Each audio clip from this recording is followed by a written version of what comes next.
Punjabi radio ਜੀ ਵਾਸਤੇ ਸੁਣ ਰਹੇ ਸਾਰੇ ਸਰੋਤਿਆਂ ਨੂੰ ਬਲਵਿੰਦਰ ਕੌਰ ਵੱਲੋਂ ਪਿਆਰ ਭਰੀ ਸਤਿ ਸ਼੍ਰੀ ਅਕਾਲ। ਪ੍ਰੋਗਰਾਮ ਖਬਰ ਤੇ ਨਜ਼ਰ ਵਿੱਚ ਕੁਝ ਕੁ ਖਬਰਾਂ ਤੇ ਨਜ਼ਰ ਮਾਰਾਂਗੇ। ਸਾਡੇ ਨਾਲ ਹੋਣਗੇ ਪਟਿਆਲਾ ਸਟੂਡੀਓ ਤੋਂ ਬਲਤੇਜ ਪੰਨੂ ਜੀ, ਦੱਸਣਗੇ ਭਾਰਤ ਪੰਜਾਬ ਦੇ ਵਿੱਚ ਕੀ ਕੁਝ ਹੋ ਰਿਹਾ ਹੈ।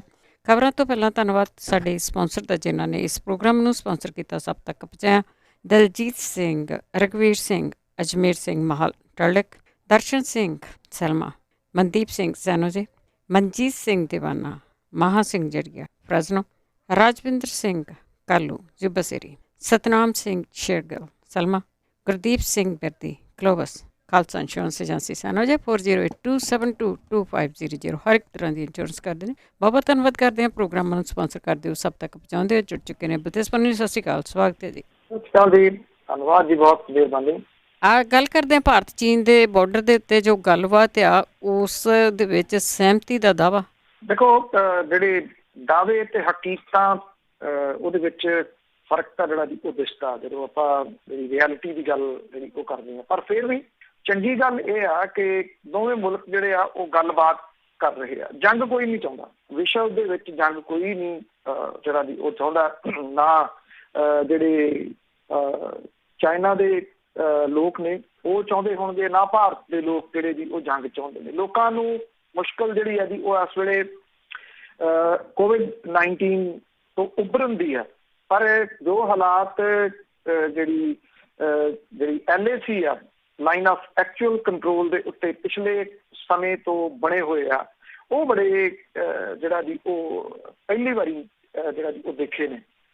ਜਿੰਨੇ ਮਾੜੇ ਹਾਲਾਤ, ਔਰ 45 ਸਾਲਾਂ ਦੇ ਵਿੱਚ ਪਹਿਲੀ ਵਾਰੀ ਜਿਹੜੀ ਸੀ ਉਹ ਗੋਲੀ ਚੱਲ ਗਈ। ਹੁਣ ਇਹ ਗੱਲ ਆਖੀ ਗਈ ਆ ਕਿ ਮਾਸਕੋ ਦੇ ਵਿੱਚ ਭਾਰਤ ਦੇ ਵਿਦੇਸ਼ ਮੰਤਰੀ ਸੁਬਰਾਮਨੀਅਮ ਜੈਸ਼ੰਕਰ ਤੇ ਚਾਈਨਾ ਦੇ ਵਿਦੇਸ਼ ਮੰਤਰੀ ਵਾਂਗ ਯੀ ਦੇ ਵਿਚਾਲੇ ਗੱਲਬਾਤ ਜਿਹੜੀ ਆ ਉਹ ਹੋਈ ਹੈ।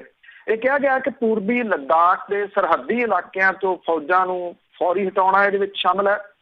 ਇਸ ਤਰ੍ਹਾਂ ਦੀ ਕਿਸੇ ਕਾਰਵਾਈ ਤੋਂ ਗੁਰੇਜ਼ ਕਰਨਾ ਜਿਹਦੇ ਨਾਲ ਤਣਾਅ ਵਧੇ, LAC ਤੇ ਉੱਤੇ ਅਮਨੋ ਅਮਾਨ ਬਹਾਲ ਕਰਨਾ, ਦੋਵੇਂ ਮੁਲਕਾਂ ਦੀਆਂ ਫੌਜ ਇੱਕ ਦੂਜੇ ਤੋਂ ਢੁਕਵੀਂ ਦੂਰੀ ਬਣਾ ਕੇ ਜਿਹੜਾ ਜੀ ਉਹ ਰੱਖੂਗੀ। ਭਾਰਤ ਨੇ ਚਾਈਨਾ ਦੇ ਵੱਲੋਂ ਪੂਰਬੀ ਲੱਦਾਖ 'ਚ ਜਿਹੜੀ ਉਹਨੇ ਫੌਜ ਡਿਪਲੋਏ ਕੀਤੀ ਆ, ਉਹਦੇ ਉੱਤੇ ਇਤਰਾਜ਼ ਜਿਹੜਾ ਵੀ ਉਹ ਜਤਾਇਆ।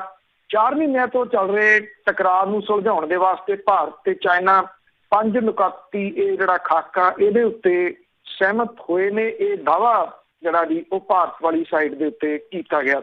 ਦਾਅਵਾ ਇਸ ਕਰਕੇ ਮੈਂ ਜਿਹੜਾ ਜੀ ਉਹ ਕਹਿ ਰਿਹਾ ਕਿ ਜਿਹੜੇ ਪਿਛਲੇ ਦਿਨਾਂ ਦੇ ਦੌਰਾਨ ਜੋ ਹਾਲਾਤ ਬਣੇ, ਇਹ ਤਾਂ ਕਿਹਾ ਜਾ ਰਿਹਾ ਸੀ ਕਿ ਗੱਲਬਾਤ ਇੱਕ ਪਾਸੇ ਹੋ ਰਹੀ ਆ, ਸੁਖਾਵੇਂ ਮਾਹੌਲ 'ਚ ਹੋ ਰਹੀ ਹੈ, ਕੋਈ ਇੱਥੇ ਆਇਆ ਨੀਗਾ, ਕਿਸੇ ਨੇ ਕੋਈ ਜਿਹੜਾ ਜੀ ਆ ਕੇ ਕਬਜ਼ਾ ਨਹੀਂ ਕੀਤਾ, ਪਰ ਨੁਕਸਾਨ ਹੋਇਆ, ਜਾਨੀ ਨੁਕਸਾਨ ਹੋਇਆ।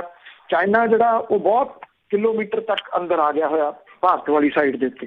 ਹੁਣ ਉਹ ਵਾਪਸ ਜਾਊਗਾ, ਇਹ ਆਪਣੇ ਆਪ ਦੇ ਵਿੱਚ ਬਹੁਤ ਵੱਡਾ ਸਵਾਲ ਹੈ। ਹਾਂ, ਇੱਕ ਚੀਜ਼ ਜ਼ਰੂਰ ਹੋ ਸਕਦੀ ਹੈ, ਵੈਦਰ ਜਿਹੜਾ, ਕਿਉਂਕਿ ਜਿਸ ਜਗ੍ਹਾ ਦੇ ਉੱਤੇ ਇਹ ਸਾਰੀ ਗੜਬੜ ਜਿਹੜੀ ਆ ਉਹ ਚੱਲ ਰਹੀ ਆ, ਉਸ ਜਗ੍ਹਾ ਦੇ ਉੱਤੇ ਵਿੰਟਰ ਦੇ ਦੌਰਾਨ ਫੌਜਾਂ ਦਾ ਰਹਿ ਸਕਣਾ ਅਸੰਭਵ।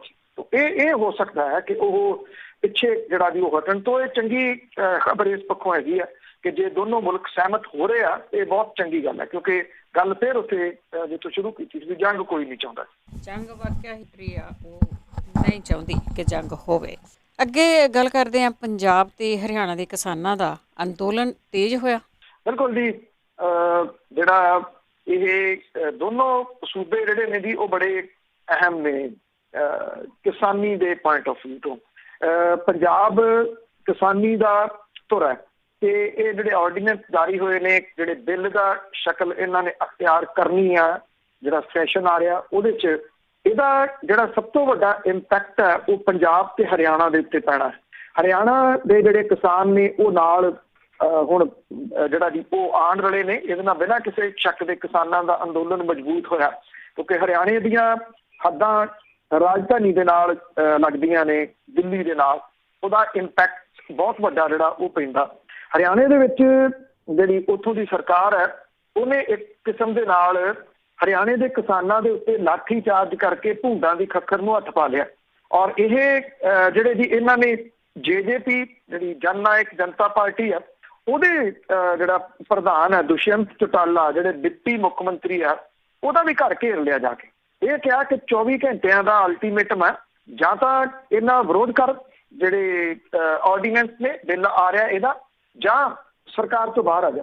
ਤੋ ਇਹ ਅਲਟੀਮੇਟਮ ਜਿਹੜਾ ਜੀ ਉਹ ਵੱਡਾ ਦੇ ਦਿੱਤਾ ਕਿਸਾਨਾਂ ਨੇ ਦੁਸ਼ਯੰਤ ਚੌਟਾਲਾ ਨੂੰ। ਦੁਸ਼ਯੰਤ ਚੌਟਾਲਾ ਦੀ ਜਿਹੜੀ ਪਾਰਟੀ ਹੈ, ਕਿਉਂਕਿ ਜਿਹੜੀ ਇਨੈਲੋ ਤਾਂ ਹਾਸ਼ੀਏ ਤੇ ਚਲੇਗੀ, ਚੌਟਾਲਿਆਂ ਦੀ ਜਿਹੜੀ ਪਾਰਟੀ ਸੀ, ਸੋ ਉਹਨੇ ਇਹ ਕਿਨਾਰਾ ਕਰਕੇ ਉਧਰੋਂ ਨਵੀਂ ਪਾਰਟੀ ਬਣਾਈ ਸੀ। ਇਸ ਵਾਰੀ ਉਹਨੇ ਕੁਝ ਸੀਟਾਂ ਦਿੱਤੀਆਂ, ਬੀਜੇਪੀ ਨੂੰ ਚਾਹੀਦੀ ਸੀ ਸਪੋਰਟ, ਉਹਦੇ ਨਾਲ ਉਹਨੇ ਸਾਂਝ ਦਿਹਾੜੀ ਪਾ ਕੇ ਸਰਕਾਰ ਦੇ ਵਿੱਚ ਤਾਂ ਸਟੈਪ ਜਿਹੜੇ ਦੀ ਉਹ ਬਣਾ ਲਏ। ਪਰ ਇਸ ਮਸਲੇ ਦੇ ਉੱਤੇ ਠੀਕ ਉਸੇ ਤਰੀਕੇ ਨਾਲ ਘਿਰ ਗਈ ਜਿਵੇਂ ਅਕਾਲੀ ਦਲ ਬਾਦਲ ਇੱਥੇ ਘਿਰਿਆ। ਹੁਣ ਉਹਦੇ ਸਾਹਮਣੇ ਵੀ ਰਾਹ ਜਿਹੜੇ ਦੀ ਬਹੁਤੇ ਨਹੀਂ ਹੈਗੇ, ਆਪਸ਼ਨਸ ਬਹੁਤੀਆਂ ਨਹੀਂ ਹੈਗੀਆਂ, ਕਿਉਂਕਿ ਦਾਰੋਮਦਾਰ ਉਹਦਾ ਵੀ ਜਾਟਾਂ ਦੇ ਉੱਤੇ ਆ, ਸਾਰਾ ਵੋਟ ਬੈਂਕ ਉਹਦਾ ਉਹ ਆ। ਜਿਵੇਂ ਪੰਜਾਬ ਦੇ ਵਿੱਚ ਜਿਹੜਾ ਅਕਾਲੀ ਦਲ ਬਾਦਲ ਹੈ, ਪ੍ਰਕਾਸ਼ ਸਿੰਘ ਬਾਦਲ ਹੋਰੀ ਹਿੱਕ ਠੋਕ ਕੇ ਇੱਕ ਵਾਰੀ ਇਹ ਗੱਲ ਕਹਿ ਦੇਣ ਕਿ 5 ਵਾਰੀ ਜਿਹੜੇ ਮੁੱਖ ਮੰਤਰੀ ਬਣੇ ਆ ਕਿਸਾਨਾਂ ਦੀਆਂ ਵੋਟਾਂ ਤੋਂ ਬਿਨਾਂ ਬਣੇ ਆ, ਵੋਟਾਂ ਹੀ ਕਿਸਾਨਾਂ ਦੀਆਂ ਸੀ, ਗੁੰਮਰਾਹ ਹੀ ਕਿਸਾਨਾਂ ਨੂੰ ਕੀਤਾ। ਹੁਣ ਜਿਹੜਾ ਜੀ ਇੱਥੇ ਇਹ ਜ਼ਰੂਰ ਜਿਹੜੇ ਦੀ ਹਾਲਾਤ ਬਣ ਗਏ ਕਿ ਇਹਨਾਂ ਜਿਹੜੀਆਂ ਰੀਜਨਲ ਪਾਰਟੀਆਂ ਨੇ ਇਹਨਾਂ ਨੂੰ ਸੋਚਣਾ ਪਊਗਾ ਜੀ ਜੋ ਕਿਹਦੇ ਨਾਲ ਖੜੇ ਨੇ ਇਸ ਵੇਲੇ। ਉਹ ਗੱਦੀਆਂ ਦੇ ਨਾਲ ਚਿੰਬੜੇ ਰਹਿਣਗੇ, ਜਾਂ ਫਿਰ ਉਹ ਕਿਸਾਨ ਜਿਨ੍ਹਾਂ ਨੇ ਇਹਨਾਂ ਨੂੰ ਬਾਰ-ਬਾਰ ਸੱਤਾ ਜਿਹੜੀ ਉਹ ਦਿੱਤੀ ਉਹ ਉਹਨਾਂ ਦੇ ਹੱਕ ਦੇ ਵਿੱਚ ਖੜਨਗੇ। ਪੰਜਾਬ ਦੇ ਵਿੱਚ ਅੰਦੋਲਨ ਜਿਹੜਾ ਜੀ ਉਹ ਪੂਰਾ ਭਖਿਆ ਹੈ। 9 ਜ਼ਿਲ੍ਹਿਆਂ ਦੇ ਵਿੱਚ ਜੇਲ੍ਹਾਂ ਦੇ ਮੂਹਰੇ ਜਾ ਕੇ ਕਿਸਾਨਾਂ ਨੇ ਧਰਨੇ ਲਾਤੇ ਆ। ਇਹਦੇ ਵਿੱਚ ਕਿਸਾਨ ਮਜ਼ਦੂਰ, ਉਹਨਾਂ ਦੇ ਪਰਿਵਾਰ, ਔਰਤਾਂ ਸਣੇ ਬੱਚਿਆਂ ਦੇ ਜਿਹੜਾ ਦੀ ਉਹ ਜਾ ਕੇ ਜੇਲ੍ਹਾਂ ਦੇ ਮੂਹਰੇ ਬਹਿ ਗਏ, ਕਹਿੰਦੇ ਅਰੈਸਟ ਕਰੋ, ਅਸੀਂ ਜੇਲ੍ਹਾਂ ਭਰਨੀਆਂ ਨੇ।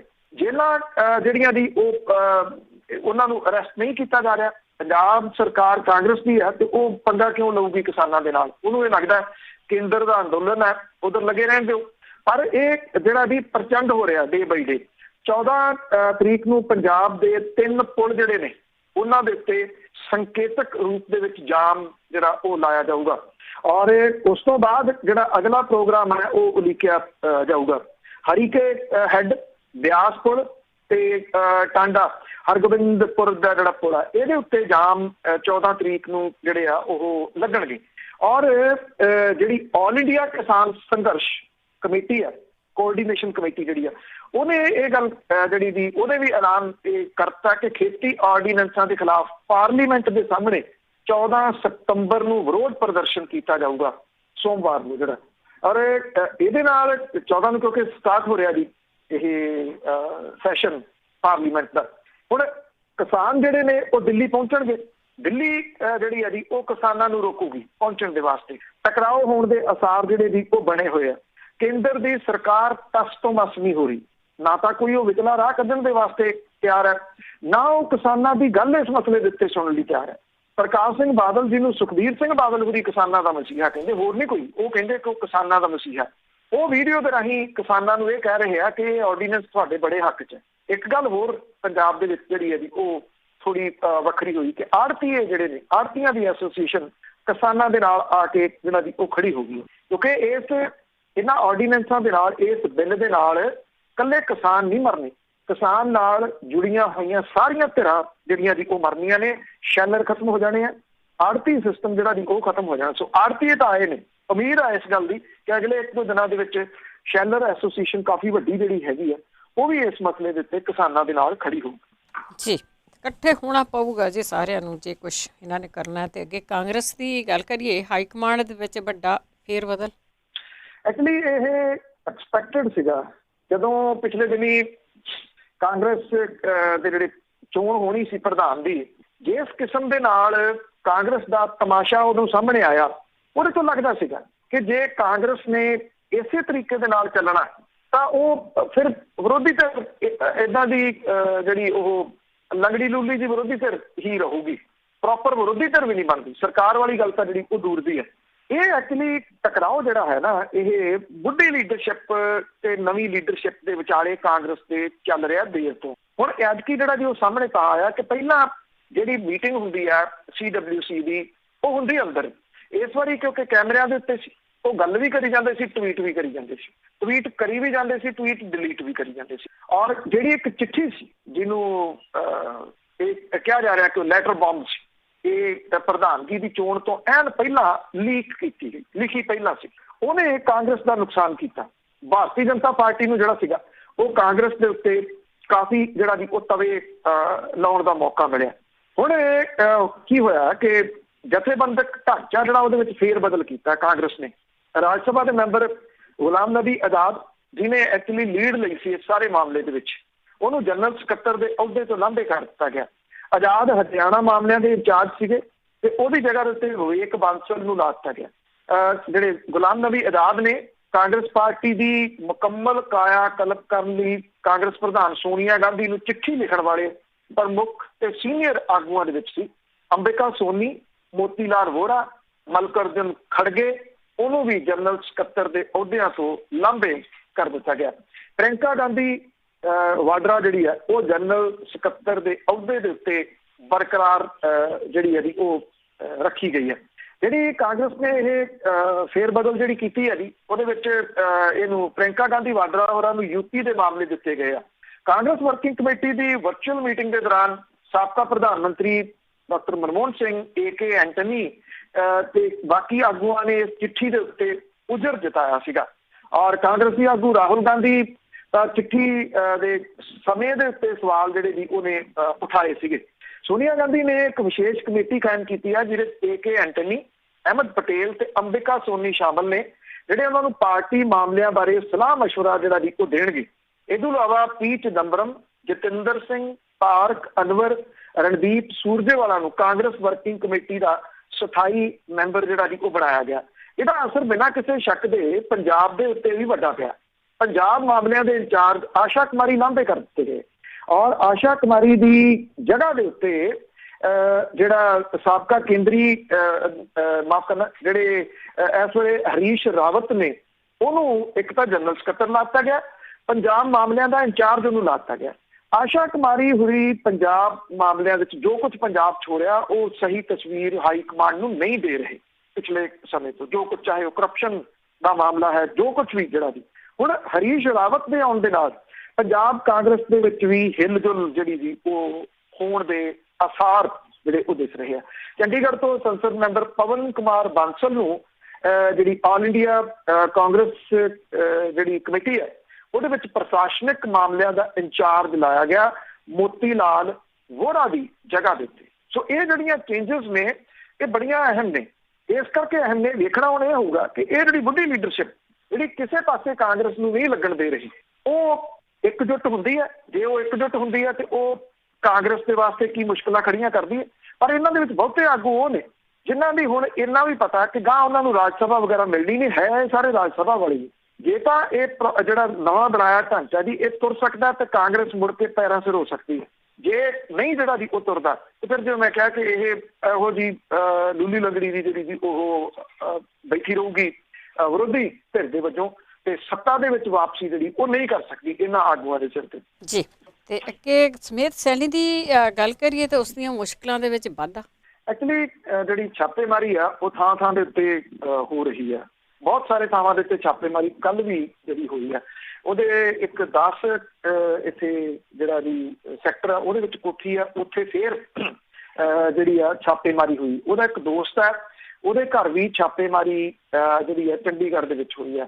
ਦਿੱਲੀ ਦੇ ਵਿੱਚ ਛਾਪੇਮਾਰੀਆਂ ਹੋਈਆਂ ਨੇ। ਉਹਦੀ ਪਤਨੀ ਤੇ ਉਹਦੀ ਬੇਟੀ ਜਿਹੜੀ ਆ ਉਹਦੇ ਤੋਂ ਪੁੱਛਗਿੱਛ ਕੀਤੀ ਗਈ ਹੈ, ਜਿਨ੍ਹਾਂ ਨੇ ਇਹ ਗੱਲ ਕਹੀ ਹੈ ਕਿ ਉਹਨਾਂ ਦਾ ਕੋਈ ਸੰਪਰਕ ਨਹੀਂ ਹੈਗਾ 22 ਅਗਸਤ ਤੋਂ ਬਾਅਦ ਸਮੇਤ ਸੈਣੀ ਦੇ ਨਾਲ। ਸਵਾਲੀਆ ਚਿੰਨ੍ਹ ਤਾਂ ਜਿਹੜੇ ਦੀ ਉਹ ਖੜੇ ਹੋ ਰਹੇ ਆ ਕਿ ਜਿਹਨੂੰ ਤੁਸੀਂ Z+ ਸਿਕਿਉਰਿਟੀ ਦਿੱਤੀ ਹੋਈ ਆ ਵੀ ਉਹਨੂੰ ਪੈਰ ਪੈਰ ਤੇ ਖਤਰਾ, ਔਰ ਉਹ CBI ਦੀ ਅਦਾਲਤ ਦੇ ਵਿੱਚ ਤਰੀਕ ਭੁਗਤਣ ਇਸ ਕਰਕੇ ਨਹੀਂ ਜਾਂਦਾ ਕਿ ਉਹ ਕਹਿੰਦਾ ਬਹੁਤ ਵੱਡਾ ਉਹਨੂੰ ਖਤਰਾ, ਉਹਦੀ ਇੰਨੀ ਸਿਕਿਉਰਿਟੀ ਕੀਤੀ ਨਹੀਂ ਜਾ ਸਕਦੀ ਜਿੰਨੀ ਉਹਨੂੰ ਚਾਹੀਦੀ ਹੈ। ਔਰ ਹੁਣ ਉਹ ਬਿਨਾਂ Z+ ਸਿਕਿਉਰਿਟੀ ਤੋਂ ਤੁਰਿਆ ਫਿਰਦਾ ਜੀ ਇੰਨੇ ਦਿਨਾਂ ਦਾ। ਉਹਨੂੰ ਕੋਈ ਖਤਰਾ ਨਹੀਂ ਗਾ ਕਿ ਕਿੱਥੇ ਜਿਹੜਾ ਉਹ ਲੁਕਿਆ ਹੋਇਆ। ਦੂਜੇ ਪਾਸੇ ਜਿਹੜੀ ਉਹਨੇ ਐਪਲੀਕੇਸ਼ਨ ਲਾਈ ਸੁਪਰੀਮ ਕੋਰਟ ਦੇ ਵਿੱਚ, ਉਹਨੂੰ ਡਿਫੈਕਟਡ ਲਿਸਟ ਦੇ ਵਿੱਚ ਜਿਹੜਾ ਜੀ ਉਹ ਪਾਇਆ ਗਿਆ। ਡਿਫੈਕਟਡ ਲਿਸਟ ਦੇ ਵਿੱਚ ਪੈਣ ਦੇ ਟੈਕਨੀਕਲ ਕੁਝ ਜਿਹੜੇ ਜੀ ਉਹ ਮਾਇਨੇ ਨੇ। ਐਕਚੁਅਲੀ ਇਹਦੇ ਸੰਬੰਧੀ ਸਮੇਤ ਸੈਣੀ ਨੂੰ ਨੋਟਿਸ ਜਾਰੀ ਕਰਕੇ ਪਟੀਸ਼ਨ ਵਿਚਲੀਆਂ ਤਰੁੱਟੀਆਂ ਦੂਰ ਕਰਕੇ ਨਵੇਂ ਸਿਰਿਓਂ ਜ਼ਮਾਨਤ ਅਰਜ਼ੀ ਦਾਇਰ ਕਰਨ ਦੇ ਵਾਸਤੇ ਜਿਹੜਾ ਜੀ ਉਹ ਆਖਿਆ ਗਿਆ।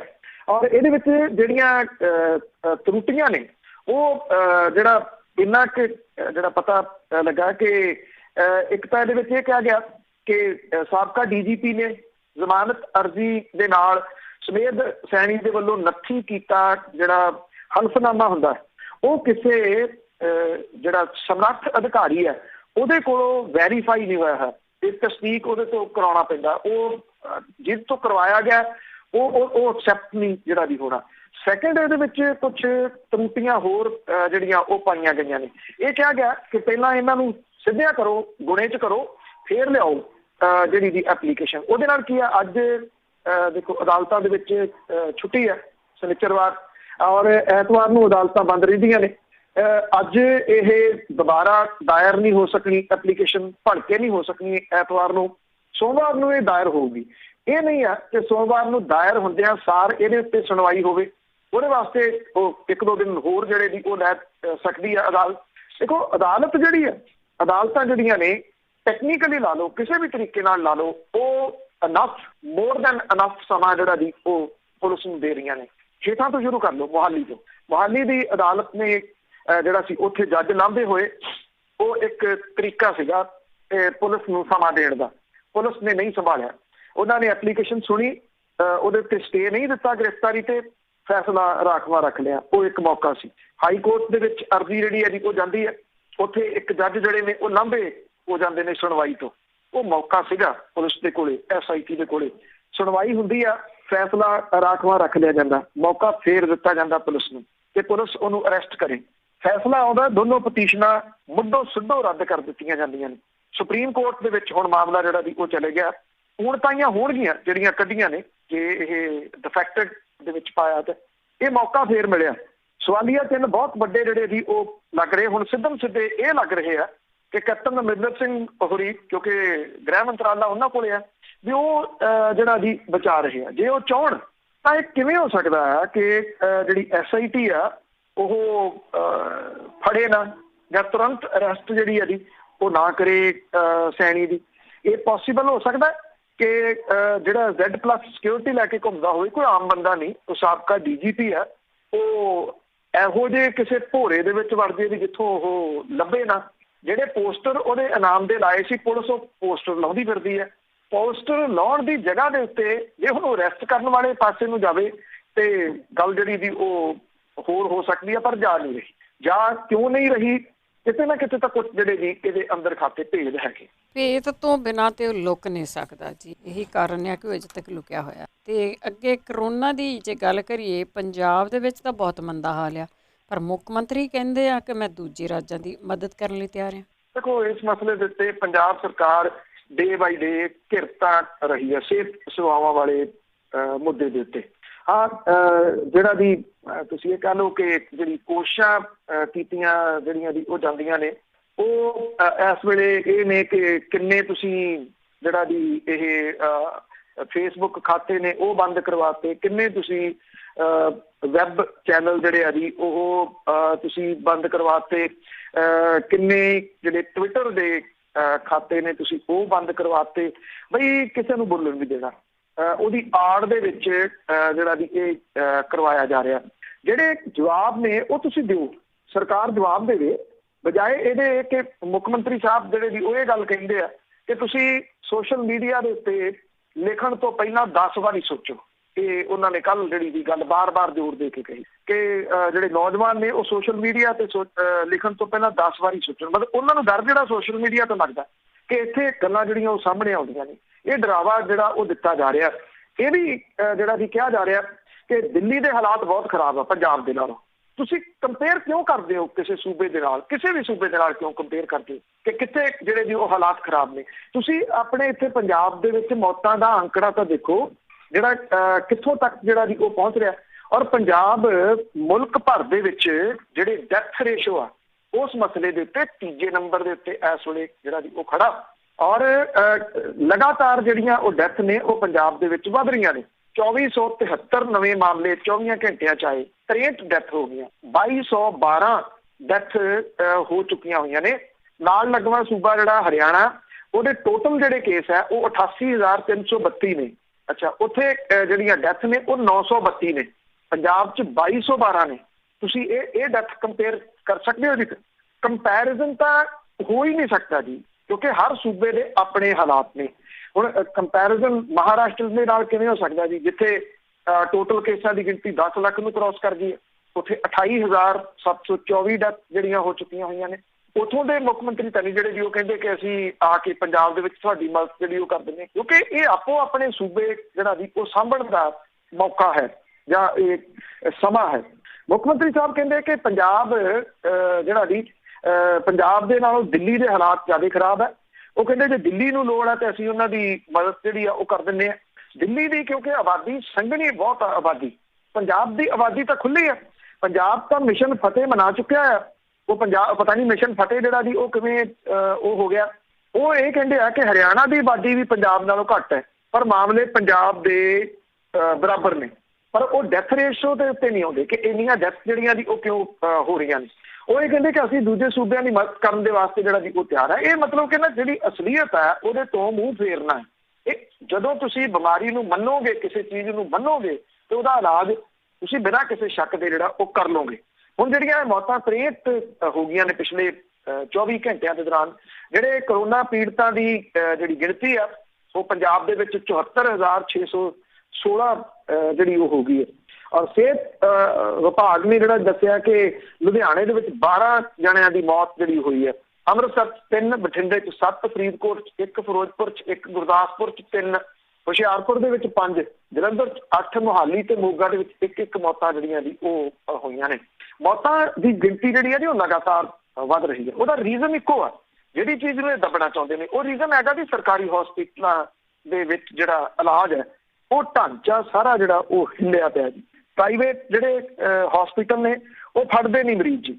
ਉਹ ਜਦੋਂ ਮਰੀਜ਼ ਆਉਂਦਾ ਤੇ ਉਹ ਪਹਿਲਾਂ ਟਣਕਾ ਕੇ ਦੇਖਦੇ ਆ ਵੀ ਕੋਈ 8-10 ਲੱਖ ਡਿੱਗੂਗਾ ਇਹਦੇ ਤੋਂ। ਜੇ ਤਾਂ ਡਿੱਗੂਗਾ ਤਾਂ ਉਹ ਮਰੀਜ਼ ਦਾਖਲ ਹੋ ਜਾਂਦਾ, ਨਹੀਂ ਤਾਂ ਉਹਨੂੰ ਰਸਤਾ ਦਿੱਤਾ ਜਾਂਦਾ ਵੀ ਗਾਂਹ ਜਾ ਕੇ ਸੱਜੇ ਹੋ ਕੇ ਖੱਬੇ ਮੁੜ ਕੇ ਸਰਕਾਰੀ ਹਸਪਤਾਲ ਦੀ ਬਿਲਡਿੰਗ ਆ ਉੱਥੇ ਚਲੇ ਜਾ। ਸਰਕਾਰੀ ਹਸਪਤਾਲ ਕੀ ਕਰਨ, ਉੱਥੇ ਡਾਕਟਰ ਕੀ ਕਰਨ, ਨਰਸਿਸ ਬਾਕੀ ਸਟਾਫ ਜਿਹੜਾ ਵੀ ਉਹ ਕੀ ਕਰੇ। ਇਹ ਤਾਂ ਇੰਨੇ ਅਣਗੌਲੇ ਕਰ ਛੱਡੇ ਪਿਛਲੇ ਵਰ੍ਹਿਆਂ ਦੇ ਦੌਰਾਨ। ਕਰਫਿਊ ਦੇ ਵਿੱਚ, ਲੋਕਡਾਊਨ ਦੇ ਵਿੱਚ ਕੀ ਕੋਈ ਪਾਲਿਸੀ ਜਿਹੜੀ ਵੀ ਬਣੀ ਜਿਹੜੀ ਇਹਨਾਂ ਹਸਪਤਾਲਾਂ ਜਾਂ ਸਿਹਤ ਸੇਵਾਵਾਂ ਨੂੰ ਬੈਟਰ ਕਰਨ ਦੇ ਵਾਸਤੇ ਹੋਵੇ? ਨਹੀਂ, ਕੁਛ ਨਹੀਂ ਜਿਹੜਾ ਵੀ ਉਹ ਬਣਿਆ।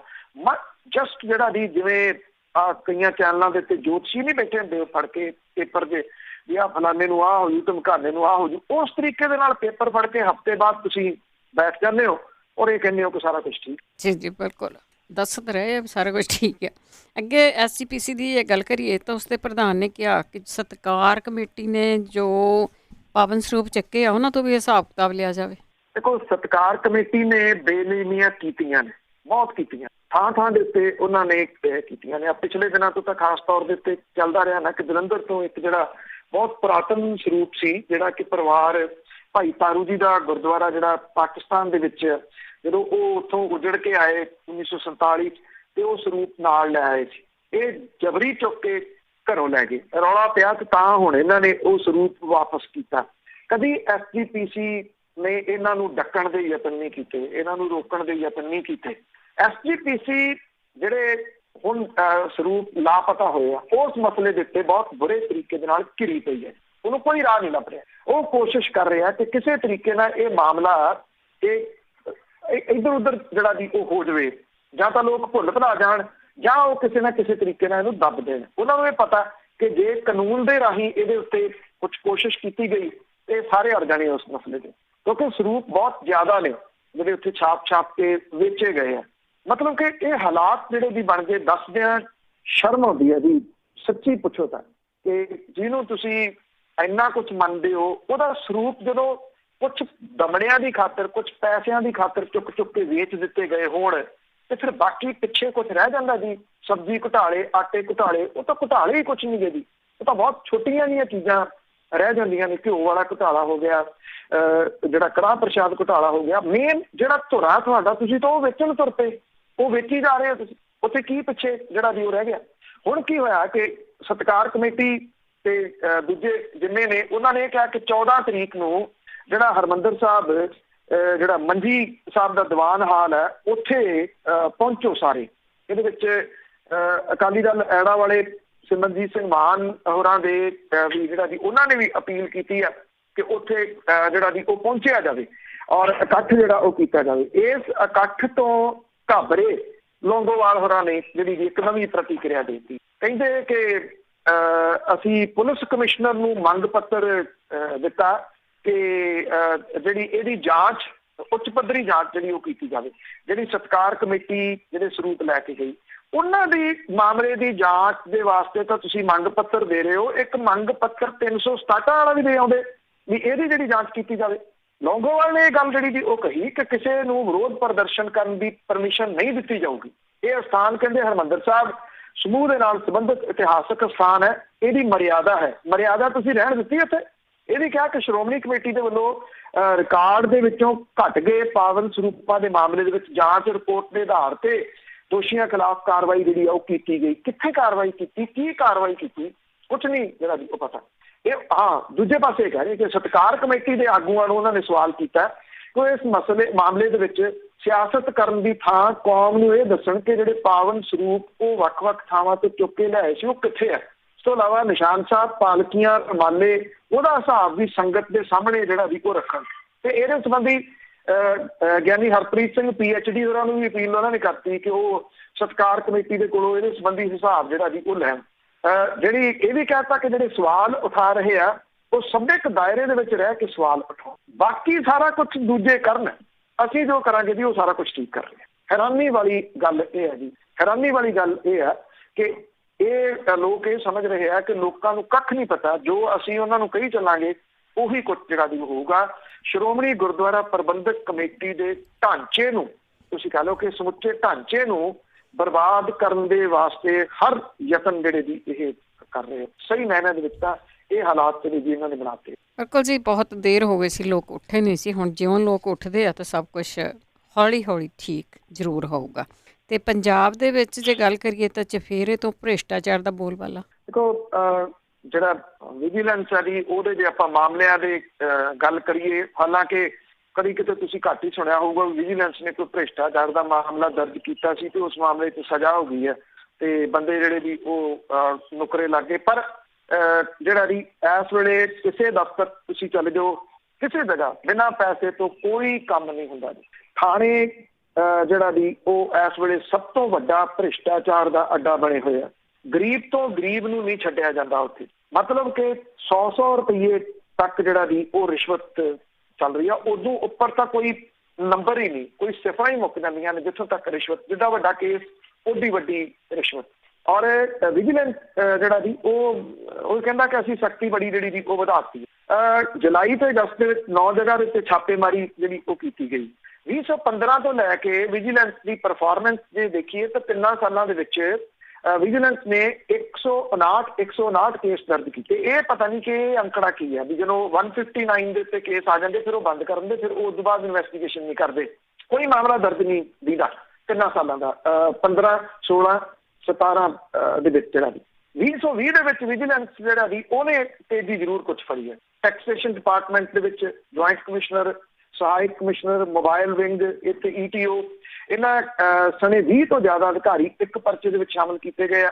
ਪੰਜਾਬ ਦੇ ਵਿੱਚ 15 ਤੋਂ ਲੈ ਕੇ ਹੁਣ ਤੱਕ 395 ਕੇਸ ਜਿਹੜੇ ਭ੍ਰਿਸ਼ਟਾਚਾਰ ਦੇ ਦਰਜ ਹੋਏ ਆ। 13% ਇਕੱਲੇ ਜਲੰਧਰ ਦੇ ਵਿੱਚੋਂ ਹੀ। ਪੰਜਾਬ ਦੇ ਪ੍ਰਮੁੱਖ ਜਿਹੜੇ ਜੀ ਸਾਹਿਤਕਾਰ ਤੇ ਜਲੰਧਰ ਦੇ ਵਿੱਚ ਜਿਹੜੇ ਹੈਗੇ ਨੇ ਮੋਹਨ ਲਾਲ ਫਲੋਰੀਆ, ਉਹਨਾਂ ਨੇ ਸਰਕਾਰ ਨੂੰ ਇੱਕ ਚਿੱਠੀ ਲਿਖੀ ਹੈ ਕਿ ਜਲੰਧਰ ਦੇ ਵਿੱਚ 3 ਪਟਵਾਰੀ ਰਿਸ਼ਵਤ ਲੈਂਦੇ ਫੜੇ ਗਏ, ਉਹਨਾਂ ਨੂੰ ਦੁਬਾਰਾ ਫਿਰ ਉੱਥੇ ਤਾਇਨਾਤ ਜਿਹੜਾ ਜੀ ਉਹ ਕਰ ਦਿੱਤਾ। ਉਹ ਕਹਿੰਦੇ ਕਿ ਭ੍ਰਿਸ਼ਟਾਚਾਰ ਜਿਹੜਾ ਜੀ ਉਹ ਵਧਾਇਆ ਜਾ ਰਿਹਾ। ਜਿਹੜੇ ਭ੍ਰਿਸ਼ਟਾਚਾਰ 'ਚ ਫੜੇ ਗਏ ਉਹਨਾਂ ਨੂੰ ਤੁਸੀਂ ਫੇਰ ਲਾਤਾ। ਕਿਉਂ? ਕਿਉਂਕਿ ਉਹ ਕਮਾਊ ਪੁੱਤ ਨੇ, ਉਹ ਕਮਾਉਂਦੇ ਨੇ, ਖਾਂਦੇ ਨੇ ਤੇ ਖਵਾਉਂਦੇ ਨੇ। ਔਰ ਇਹ ਜਿਹੜੀ ਚਿੱਠੀ ਆ ਉਹਦੇ ਵਿੱਚ ਲਿਖਿਆ ਗਿਆ ਕਿ ਜਲੰਧਰ ਜਿਹੜਾ ਉਹ ਰਿਸ਼ਵਤ ਖੋਰਾਂ ਦੇ ਵਾਸਤੇ ਸਵਰਗ ਬਣਿਆ ਪਿਆ। 3 ਪਟਵਾਰੀ ਕਹਿੰਦੇ ਰਿਸ਼ਵਤ ਕੇਸ ਦੇ ਵਿੱਚ ਫੜੇ ਗਏ ਇੱਕੋ ਸ਼ਹਿਰ ਦੇ ਵਿੱਚੋਂ। ਕਿੰਨੇ ਲੋਕ ਉਹਨਾਂ ਨੇ ਪਰੇਸ਼ਾਨ ਕੀਤੇ ਹੋਣਗੇ, ਕਿੰਨਾ ਪੈਸਾ ਉਹਨਾਂ ਨੇ ਜਿਹੜਾ ਵੀ ਉਹ ਇਕੱਠਾ ਕੀਤਾ ਹੋਊਗਾ। ਪਰ ਤਿੰਨੇ ਦੇ ਤਿੰਨੇ ਜਿਹੜੇ ਪਟਵਾਰੀ ਸੀ ਮੁੜ ਕੇ ਫੇਰ ਉੱਥੇ ਹੀ ਉਹਨਾਂ ਚਿਹਰਿਆਂ ਦੇ ਉੱਤੇ ਫੇਰ ਜਿਹੜੇ ਜੀ ਉਹ ਲਾਤੇ। ਪਿਛਲੇ 5 ਸਾਲਾਂ ਦੇ ਵਿੱਚ ਫੜੇ ਗਏ ਜਿਹੜੇ ਲੋਕ ਨੇ 50 ਦੇ ਕਰੀਬ ਇਸ ਤਰ੍ਹਾਂ ਦੇ ਨੇ ਜਿਨ੍ਹਾਂ ਨੂੰ ਉਹਨਾਂ ਦੇ ਉਹ ਭਾਗਾਂ ਦੇ ਵਿੱਚ ਮੁੜ ਕੇ ਤਾਇਨਾਤ ਜਿਹੜਾ ਵੀ ਉਹ ਕਰ ਦਿੱਤਾ ਗਿਆ, ਜਦੋਂ ਕਿ ਜਾਂਚ ਜਿਹੜੀ ਆ ਉਹ ਚੱਲ ਰਹੀ ਹੈ। ਪੰਜਾਬ ਵਿਜੀਲੈਂਸ ਬਿਊਰੋ ਨੇ 27 ਅਗਸਤ ਨੂੰ ਹੁਸ਼ਿਆਰਪੁਰ ਦੇ ਮਕੇਰੀਆਂ ਦੇ ਵਿੱਚ ਇੱਕ ਪਟਵਾਰੀ ਨੂੰ 45,000 ਰੁਪਏ ਦੀ ਰਿਸ਼ਵਤ ਦੇ ਨਾਲ ਅਰੈਸਟ ਕੀਤਾ। ਉਹਦੇ ਤੇ ਦੋਸ਼ ਇਹ ਹੈ ਕਿ ਜ਼ਮੀਨ ਦਾ ਇੰਤਕਾਲ ਦਰਜ ਕਰਨ ਦੇ ਵਾਸਤੇ ਉਹਨੇ 50,000 ਰੁਪਏ ਮੰਗੇ ਸੀ, 5,000 ਐਡਵਾਂਸ ਲੈ ਲਿਆ। ਹੁਣ ਕਹਿੰਦਾ ਲਿਆਓ ਬਾਕੀ ਜਿਹੜੇ ਜੀ ਉਹ ਪੈਸੇ। ਉਹਨੂੰ ਜਿਹੜਾ ਜੀ ਉਹ ਰੰਗੇ ਹੱਥੀਂ ਫੜਿਆ ਗਿਆ। ਮੁਕੱਦਮੇ ਤੋਂ ਬਰੀ ਕਰਨ ਦੇ ਵਾਸਤੇ ASI ਨੇ 25,000 ਰੁਪਏ ਦੀ ਰਿਸ਼ਵਤ ਜਿਹੜੀ ਸੀ ਉਹ ਮੰਗੀ। ਥਾਣਾ ਜਮਾਲਪੁਰ ਦੇ ਵਿੱਚ ਜਿਹੜਾ ਉਹ ਲੱਗਿਆ ਹੋਇਆ। ਪੰਜਾਬ ਵਿਜੀਲੈਂਸ ਬਿਊਰੋ ਨੇ ਸਰਕਾਰੀ ਹਸਪੀਟਲ ਭਵਾਨੀਗੜ੍ਹ ਡਿਸਟ੍ਰਿਕਟ ਸੰਗਰੂਰ ਦੇ ਵਿੱਚ ਇੱਕ ਡੈਂਟਿਸਟ ਹੈ ਸੁਰਜੀਤ ਚੌਧਰੀ, ਉਹਨੂੰ 8,500 ਰੁਪਏ ਦੀ ਰਿਸ਼ਵਤ ਲੈਂਦਿਆਂ ਜਿਹੜਾ ਵੀ ਉਹ ਫੜਿਆ। ਉਹ ਕਹਿੰਦਾ ਕਿ ਇਸ ਤੋਂ ਪਹਿਲਾਂ ਜਿਹੜਾ ਬੰਦਾ ਉਹ ਕਹਿੰਦਾ 2,000 ਰੁਪਇਆ ਰਿਸ਼ਵਤ ਤਾਂ ਉਹਨੇ ਪਹਿਲਾਂ ਵੀ ਜਿਹੜਾ ਵੀ ਉਹ ਦਿੱਤਾ ਤੇ 8500 ਹੋਰ ਮੰਗਿਆ ਜਾ। ਮਤਲਬ ਕਿ ਕੋਈ ਮਹਿਕਮਾ ਨਹੀਂ ਹੈਗਾ ਇਹੋ ਜਿਹਾ ਜਿੱਥੇ ਤੁਹਾਡਾ ਬਿਨਾਂ ਪੈਸੇ ਤੋਂ ਕੰਮ ਜਿਹੜਾ ਵੀ ਉਹ ਹੋ ਜਾਊਗਾ। ਇੱਥੇ ਡੋਪ ਟੈਸਟ ਦੀ ਲੋੜ ਪੈਂਦੀ ਆ। ਜਿਹੜੇ ਲੋਕ ਹਥਿਆਰਾਂ ਦੇ ਲਾਇਸੈਂਸ ਲੈਂਦੇ ਆ, ਜੇ ਉਹਨਾਂ ਨੇ ਜਦੋਂ ਇਹਨੂੰ ਨਵਿਆਉਣਾ ਇਹਦਾ ਰੀਨਿਊ ਕਰਾਉਣਾ ਉਦੋਂ ਵੀ ਡੋਪ ਟੈਸਟ ਦੀ ਲੋੜ ਪੈਂਦੀ ਹੈ। ਓਪਨਲੀ ਅਗਲੇ ਪੁੱਛਦੇ ਆ ਜੀ ਪਾਸ ਹੋਣਾ। ਅਗਲਿਆਂ ਨੇ ਯੂਰਿਨ ਸੈਂਪਲ ਦੇਣ ਵਾਲੇ ਬੰਦੇ ਹਾਇਰ ਕੀਤੇ ਹੋਏ ਆ ਜੀ। ਹੋਰ ਦੱਸੋ ਉਹਨਾਂ ਨੂੰ ਜਿਹੜਾ ਜੀ ਉਹ ਪੈਸੇ ਦਿੱਤੇ ਜਾਂਦੇ ਨੇ ਵੀ ਇਹਦਾ ਯੂਰਿਨ ਸੈਂਪਲ ਲੈਣਾ, ਉਹਦੀ ਜਗ੍ਹਾ ਦੇ ਉੱਤੇ ਫਲਾਣਾ ਬੰਦਾ ਜਿਹੜਾ ਜੀ ਉਹ ਦੇ ਕੇ ਆਊਗਾ। ਇਸ ਟਾਈਪ ਦੀ ਰਿਸ਼ਵਤ ਜਿਹੜੀ ਹੈ ਜੀ ਉਹ ਪੰਜਾਬ ਦੇ ਵਿੱਚ ਓਪਨਲੀ ਇਸ ਵੇਲੇ ਚੱਲ ਰਹੀ ਹੈ। ਏਦਾਂ ਲੁੱਟਿਆ ਜਾ ਰਿਹਾ ਵੀ ਇੰਨੀ ਤਰੀਕ ਤੱਕ ਆਪਾਂ ਇੱਥੇ ਹੈਗੇ ਆ ਜਿੰਨਾ ਲੁੱਟਿਆ ਜਾ ਸਕਦਾ ਲੁੱਟ।